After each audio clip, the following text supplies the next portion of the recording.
तो पिछली वीडियो में हमने श्रेणी क्रम में संयोजन को देखा था कि किस तरीके से हम प्रतिरोधकों को यानी कि रेजिस्टर को श्रेणी क्रम में हम सीरीज के कॉम्बिनेशन में उसको जोड़ते हैं।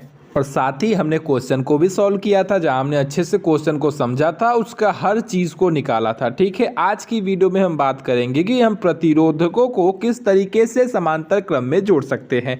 आपको भी पता होगा जो हमारे घर में वायरिंग की गई होती है वो समांतर क्रम में की गई होती है। और साथ ही साथ हमने ये भी जाना था कि सीरीज क्रम में जब हम किसी भी रजिस्टर का संयोजन करते हैं तो उसमें क्या परिवर्तन होता है। वहाँ पे हमने जाना था कि सीरीज क्रम में जो आपका है धारा वो समान रहती है, वोल्टेज बदलता रहता है, और हमने वहाँ पे उस चीज़ को अच्छे से समझ लिया था। आज की वीडियो में हम देखेंगे कि किस तरीके से समांतर क्रम का संयोजन होता है। और यहाँ पर सिंपल सी बात है कि यहाँ पर वोल्टेज समान रहता है और धारा अलग अलग होती है। आइए उसी चीज को हम समझते हैं। ठीक है, प्रतिरोधकों का वह संयोजन जिसमें सभी प्रतिरोधक एक ही सप्लाई स्रोत से आर पार संयोजित हो समांतर संयोजन कहलाते हैं। ठीक है, इस संयोजन में प्रत्येक प्रतिरोधक में से प्रवाहित होने वाली विद्युत धारा का मान अलग अलग होता है और उनका योग परिपथ के कुल विद्युत धारा मतलब IT के तुल्य होता है, यानी कि उसके बराबर होता है। और वही चीज लिखी है, अर्थात IT बराबर I1 plus I2 plus I3। अब बात समझिए कि इन्होंने क्या कहा। सिंपल सा 2 पॉइंट पकड़ के चलिए। इसमें क्या होता है, यानी कि समांतर क्रम में क्या होता है, इसमें वोल्टेज समान रहता है, विभवांतर समान रहता है, और जो धारा है वो चेंजेबल रहती है, वो अलग अलग रहती है। जैसे देखिए यहाँ से धारा गई, यहाँ से आपकी IT धारा गई। अब ये जो T का मतलब क्या है, टोटल। ठीक है, यहाँ से टोटल धारा गई और इस बिंदु से ये 3 पार्ट में बट गई। क्यों? क्योंकि यहाँ पे आपको अलग अलग, आपने देखा ना, ये समांतर क्रम में संयोजन है तो आपका अलग अलग संयोजन गया हुआ है, अलग अलग परिपथ गई हुई है। तो ये यहाँ से धारा 3 भागों में बट गई, I1, I2 और I3 इस तरीके से। और ये फिर वापस आगे जाकर इस पॉइंट पर मिल जाएगी और ये वापस से IT हो जाएगी। तो यही चीज़ वहाँ पे लिखी हुई है कि अगर हमें इनका कुल धारा ज्ञात करनी हो तो IT बराबर क्या कर देंगे, इन तीनों धारा को जोड़ देंगे तो वही मान प्राप्त हो जाएगा जो इस परिपथ में बह रहा है। एक पहला पॉइंट तो ये समझना है। दूसरी बात कि जो इसका विभवांतर है वो इस बिंदु से बराबर बढ़ता है, मतलब इसको भी समान वोल्टेज जाएगा, इसको भी समान वोल्टेज जाएगा और इसको भी समान वोल्टेज जाएगा। लेकिन श्रेणी क्रम में क्या होता है, श्रेणी क्रम में इसका जरा सा उल्टा होता है। वहां पर धारा तो समान रहती है, धारा तो नहीं बदलती है, लेकिन वोल्टेज यानी कि विभवांतर बदलता जाता है। मान लीजिए पहले नंबर पे जो है वहां पे कोई आपका हैवी, आपका कोई इलेक्ट्रिकल मशीन है वो लगी हुई है, तो वो ज़्यादा से ज़्यादा वोल्टेज यूज़ कर लेगा। तो ऐसे में जो सेकंड वाला होगा उसको कम वोल्टेज मिलेगा, तो वो अपनी पूरी दक्षता पर काम नहीं कर पाएगा। यही सिंपल सा अंतर है। इसी वजह से घरों की वायरिंग समांतर क्रम में की जाती है ताकि सभी को एक समान वोल्टेज मिले। अब मेरे ख्याल से आपके मन में कोई किसी भी प्रकार का डाउट नहीं होगा। एक बार मैं फिर से बोल दे रहा हूँ, क्या होता है, श्रेणी क्रम में धारा आपकी जो होती है वो समान होती है, वोल्टेज अलग अलग होता है। श्रेणी क्रम में धारा समान, वोल्टेज अलग। लिख लीजिए, बहुत इंपॉर्टेंट चीज़ है। श्रेणी क्रम धारा समान, वोल्टेज अलग, और समांतर क्रम में वोल्टेज समान, धारा अलग अलग। सिंपल सी बात है, नोट कर लीजिए। अब हम जरा सा फिगर भी देख लिए। अब जरा सा मैं आपको इस फिगर से किस तरीके से आपका फॉर्मूला डिराइव होता है वो भी बता देता हूँ। रट्टा मारने का कोई फ़ायदा नहीं है, बहुत सिंपल है, मैं आपको बता रहा हूँ, यूं ही समझ जाएंगे आप। देखिए, सबसे पहली बात, परिपथ की कुल धारा क्या हो जाएगी, वही आपका जो तुल्य धारा है वो क्या हो जाएगा, वो आपका हो जाएगा IT बराबर I1 plus I2 plus I3। यानी कि IT बराबर क्या, मतलब टोटल करंट बराबर हो जाएगा कि परिपथ में जितने भाग में धारा बटी है उन सभी को प्लस कर देंगे तो वही हमारा टोटल करंट हो जाएगा। 3 भागों में धारा बटी थी तो हमने I1, I2 और I3 को प्लस कर दिया, तो यही हो गई टोटल धारा। कोई डाउट? चलिए, कोई डाउट नहीं होगा। अब सुनिए, अब अगर बात की जाए कि हर प्रतिरोध की अपनी धारा कितनी है उसकी बात की जाए तो वो भी देख लीजिए। तो देख लीजिए, तो क्या हो जाएगा, I1 बराबर क्या हो जाएगा, V/R1। ठीक, उस प्रतिरोध के द्वारा जितनी धारा को लिया जाएगा। ओम के नियम अनुसार, ओम का नियम पता है ना, V बराबर आई आर, तो फिर क्या हो जाएगा I बराबर V अपॉन आर, तो बस उसी के बेस पे निकाला जाता है। तो हर एक प्रतिरोध की अपनी पर्सनल निकाल लीजिए, यानी कि सिंपल सा कहने का मतलब ये है कि प्रत्येक प्रतिरोध के अंदर कितनी धारा प्रवाहित हो रही है ये अलग अलग निकाल लीजिए। तो सबसे पहले I1 का निकाल लीजिए, क्या हो जाएगा V अपन R1 हो जाएगा, I2 क्या हो जाएगा V अपन R2 हो जाएगा, वही ओम के नियम अनुसार, और I3 बराबर क्या हो जाएगा V अपन R3 हो जाएगा। सिंपल सी बात है। वही V का मतलब क्या होता है, वोल्टेज या विभवांतर, और R का मतलब जो आपने रेजिस्टेंस लगाया हुआ है 3, उसकी बात चल रही है। चलिए अब सुनिए, अब इसी I1 के मान को, I2 के मान को और I3 के मान को उसी तुल्य धारा में, जो आपका टोटल आपने करंट लिया था उसी में रख लीजिए। तो I1 की जगह हो जाएगा V अपान R1, I2 की जगह हो जाएगा V अपान R2 और I3 की जगह हो जाएगा V अपॉन R3।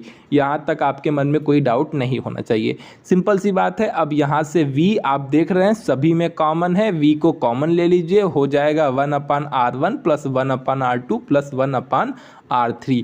वो जो V है वो इस साइड आ जाएगा, जब इस साइड आएगा तो क्या हो जाएगा IT अपान V हो जाएगा। अब IT अपान V बराबर 1 अपान R1 प्लस 1 अपान R2 प्लस 1 अपान R3। और फिर आपको भी पता है कि IT अपान V का मतलब क्या होता है, तो वही ओम के नियमानुसार V बराबर IR, तो R बराबर V अपन I, बस वही चीज़ है। अब V अपन I को आप जब इसको बटे में लाएंगे, क्योंकि इसके फॉर्म में ही करना पड़ेगा ना, 1 अपन R1 प्लस 1 अपन R2 प्लस 1 अपन R3, तो जब हम इसके फॉर्म में लाएंगे तो ये पलट जाएगा, तो हो जाएगा 1 अपन RT बराबर 1 upon R1 plus 1 upon R2 plus 1 upon R3। इस तरीके से ये आपका फार्मूला डिराइव होता है। अगर कोई डाउट होगा तो क्वेश्चन कर लीजिएगा, कोई डाउट वैसे होना नहीं चाहिए, हर तरीके से हमने समझा दिया है। उम्मीद है आपको चीज़ें समझ में आई होगी।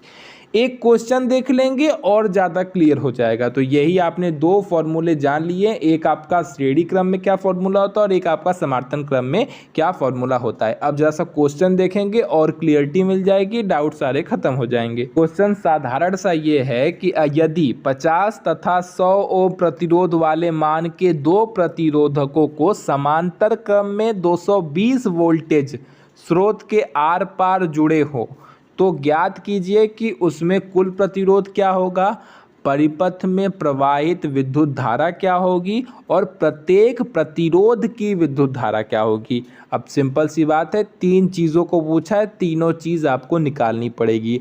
आप चाहें तो इसका फिगर भी बना सकते हैं, आप नहीं भी चाहेंगे तो बिना फिगर बनाए भी सॉल्व कर सकते हैं।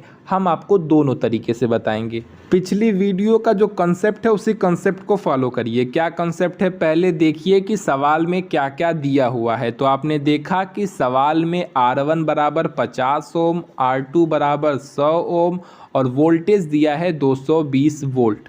अब देखिए कि क्या निकालने के लिए आपसे कहा है। तो सबसे पहले बोला है कुल प्रतिरोध निकालिए। आपको भी पता है कुल प्रतिरोध का क्या फार्मूला है, सिंपल सी बात है, 1 अपान RT बराबर 1 अपान R1 प्लस 1 अपान R2, जो आपने सबसे लास्ट में फॉर्मूला निकाला है कि टोटल प्रतिरोध बराबर क्या हो जाएगा, वही आपका ये लास्ट वाला जो फॉर्मूला है वही है।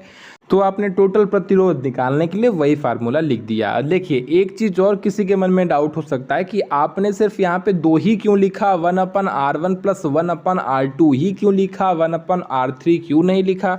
सिंपल सी बात है भाई, जब क्वेश्चन में उसने दिया ही नहीं है तो हम R3 को क्यों लेंगे, इसमें सिर्फ दो ही प्रतिरोध दिया है तो हमने दो प्रतिरोध को लिया। अब लिख लीजिए फॉर्मूला 1 अपन R1 प्लस 1 अपन R2, जोड़ दीजिए 1/50 प्लस 1/100। अब इसका 50 और 100 का एलसीएम लेंगे तो लेके देख लीजिएगा 100 ही आता है, एलसीएम 100 हो जाएगा। फिर 50 दूना 100, 2 एकम 2 और फिर 100 एकम 100 मतलब 1, यानी कि 2 प्लस 1/100 यानी कि 3/100, यानी कि कितना आ जाएगा 33.33 ओम आएगा। ठीक है, RT बराबर क्या हो जाएगा 33.33 ओम। अब आप किसी के मन में ये नहीं डाउट है कि ये कैसे हो गया? देखिए सिंपल सी बात है, जब हम 100 को 3 से काटेंगे, 100 को 3 से काटेंगे तो आएगा 33.33 ओम। ये 1/RT में है तो ये 1 इधर और RT इधर जाएगा तो हो जाएगा RT बराबर 33.33 ओम, न कि 1/RT बराबर 33.33 ओम। बात समझ गए ना? इस तरीके से आपका RT बराबर ये हो गया। अब दूसरा क्या पूछा है? दूसरा आपसे पूछा है परिपथ में प्रवाहित कुल विद्युत धारा। सिंपल सी बात है, कुल विद्युत धारा बराबर IT हो जाएगा। IT बराबर क्या हो जाएगा? आपको फॉर्मूला पता ही है कि V बराबर IR होता है, तो I बराबर V/R। V का मान 220 होता है, RT आपने अभी अभी निकाला तो 33.33 काट के देखिएगा तो 6.6 एम्पियर आंसर आ जाएगा। एम्पियर क्यों? क्योंकि धारा का मात्रा एक एम्पियर होता है। बात खत्म। अब लास्ट पे आ जाइए। लास्ट में लिखा है प्रत्येक प्रतिरोध की अपनी खुद की धारा कितनी है वो बताना है। तो बता दीजिए, पहले आप 50 ओम की धारा निकाल लीजिए। वही फॉर्मूला, धारा मतलब I बराबर क्या हो जाएगा? तो I1 बराबर V/R1। R1 का मान कितना है 50, तो 220/50 4.4 एम्पियर। I2 कितना हो जाएगा V/R2। V आपको पता ही है कि सेम है, बदलने वाला तो है नहीं, तो 220 और R कितना हो जाएगा 100। काट के देखेंगे 2.2 एम्पियर, इसका भी आंसर आ जाएगा। और अगर आप I1 और I2 को जोड़ेंगे तो आपको वही परिपथ में प्रवाहित कुल विद्युत धारा का ही मान प्राप्त होगा। तो इस तरीके से आप कह सकते हैं कि आप अपने द्वारा किए गए क्वेश्चन का आंसर भी चेक कर ले रहे हैं, क्योंकि अगर आप I1 और I2 को जोड़ते हैं तो आपको वही प्राप्त होगा जो इस परिपथ में प्रवाहित धारा है। और आप सामने देख भी सकते हैं कि I1 और I2 को जोड़ने पे 4.4 और 2.2 को जोड़ेंगे तो 6.6 ही आएगा, और जो टोटल धारा है वो भी 6.6 ही है। यानी कि हम कह सकते हैं इति सिद्धम। अब यहीं पर ये भी जान लीजिए कि अगर प्रतिरोधकों का मिश्रित क्रम में संयोजन किया जाए तब क्या होगा। ठीक है, उसके फॉर्मूले क्या होंगे वो भी समझ लीजिए। अगर आपका प्रतिरोधकों का मिश्रित क्रम में संयोजन किया जाता है तो दो तरीके से हो सकता है, या तो वो आपका समांतर श्रेणी संयोजन होगा या आपका श्रेणी समांतर संयोजन होगा। बस इससे ज़्यादा तो नहीं हो सकता। सिंपल सी बात है, दो ही तरीके से हो सकता है, या आपका समांतर श्रेणी या श्रेणी समांतर। तो उसे भी जरा देख लीजिए। समांतर श्रेणी संयोजन में क्या होता है कि यदि कुछ समांतर प्रतिरोधक समूह को श्रेणी क्रम में जोड़ दिया जाए तो यह समूह समांतर श्रेणी समूह कहलाता है। अब मेरे को पता है कि आपको ये चीज़ें अभी तक तो समझ में नहीं आई होगी, लेकिन जैसे ही एग्जाम्पल को देखेंगे बिल्कुल क्लियर हो जाएगी।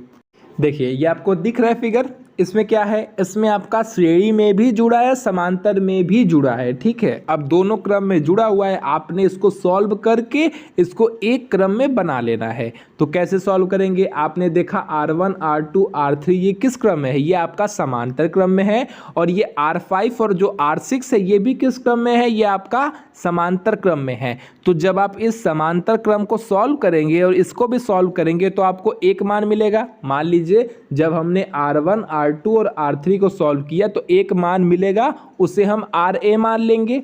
वैसे ही जब हम R5 और R6 को सॉल्व करेंगे तो हमें एक मान मिलेगा, हम उसे RC मान लेंगे। और बीच वाले को तो RB है ही, क्योंकि वहाँ पे एक ही प्रतिरोध है। तो बस, तो इस हिसाब से परिपथ में प्रवाहित कुल प्रतिरोध मतलब RT बराबर क्या हो जाएगा?